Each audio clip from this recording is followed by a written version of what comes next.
जहाँ गंदगी रहेगी, जहाँ गंदगी रहेगी तो जल उसके संपर्क में रहेगा, तालाब में जाएगा, गंदा हो जाएगा, उसका पशु पक्षियों के माध्यम से क्या है, किसी भी प्राणी को इस प्रकार की बीमारियां हो सकती है। बात समझना।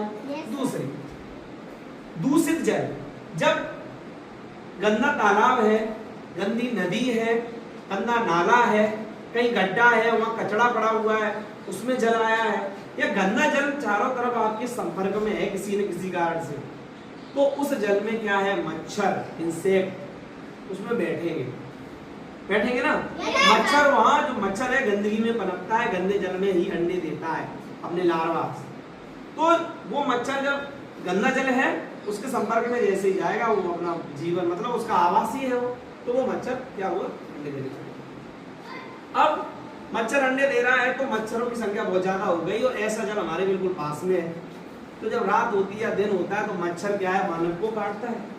तो मनुष्य को जब काटता है तो उसके अंदर जो लार्वास होते हैं, जो उसके अंदर विषाणु है, वायरस है ना, वो हमारे अंदर प्रवेश कर जाता है, जिससे हमें बुखार आने लगता है। तो भिन्न भिन्न प्रकार के मच्छर होते हैं, जैसे मादा, एनाफिलीज, क्यूलेक्स, एडीज, जिससे अलग अलग प्रकार की बीमारियां हो जाती।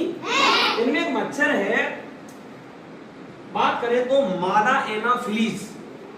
मादा एनाफिलीज मच्छर से कौन सी बीमारी होती है, मलेरिया। कौन सी, मलेरिया। तो मलेरिया बीमारी को सही करने के लिए एक दवा होती है जो सिलिकोना वृक्ष की छाल से पुनः नामक दवाई के रूप में दिखाई देती है। अच्छा, एक बात करें डेंगू। डेंगू रोग बहुत प्रचलित रहता है, इसके कारण हड्डियों में क्या होने लगता है, दर्द होने लगता है, और हड्डियों जोड़ों में दर्द होने के साथ साथ बुखार आने लगता है, तेज बुखार आने लगता है। ये डेंगू के सिम्टम्स होते हैं। तो ये भी गंदे दूषित जल के संपर्क में जो मच्छर रह रहे हैं वो हमें कहीं न कहीं काट रहा है। उसके मतलब हम देख क्या रहे हैं, अगर जल हमारा कैसा हो, शुद्ध हो, साफ हो, सुथरा हो, तो ये मच्छर नहीं बना पाएंगे, बीमारियां भी नहीं।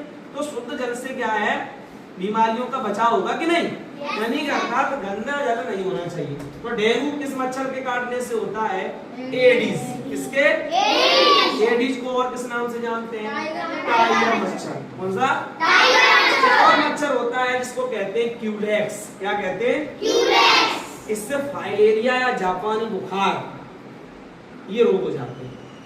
और एक मच्छर और है जिसको कहते हैं एडीज। ये चिकनगुनिया विषाणु द्वारा चिकनगुनिया नामक बुखार उपलब्ध करा देता है। इसलिए हमें अपनी सावधानी बरतनी चाहिए।